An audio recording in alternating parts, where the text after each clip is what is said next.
One of the things that we're big on Forward Focus is that we're into take away people's fears. Yep. Fears create negative illusions, and what I mean by that is that the brain actually can believe something that's not true. For example, you may remember a time way back in years ago where you might have an argument with someone, or you disagreed with them, or and it caused a negative effect in your life.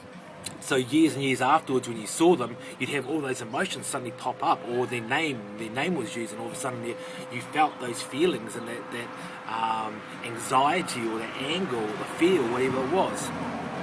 What we learned is that quite often people hold on to those because it's an emotional bind in the mind. Yeah. So we reverse the effect by actually taking someone into a new belief system. For example, just because you had an argument with someone for 10 years ago, they might have changed 10 years afterwards, or they might have changed in the last couple of years, or they might have changed straight afterwards. Actually, they've probably completely changed to who they used to be when you first met them.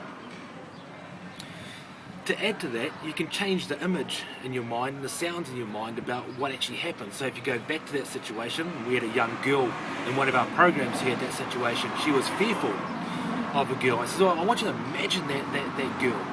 And I want you to imagine her in a cartoon and make her ears really big. And make her nose really big. And she's like, oh yeah, and you can see her image those things. And I says, great. Oh, can you see that? And she goes, what? And I said, image this banana. And I said, can you see the banana right up her nose? Like this. And she's like, and you can see her face, saw it, and then all of a sudden a huge smile came across, which dissolved an image that she had of that person being powerful, and suddenly made a bit of a joke about it. I says, yep, so every time you see someone or you have a problem with someone and they're causing issues with you, you can just give them a banana. You know what that means, don't you?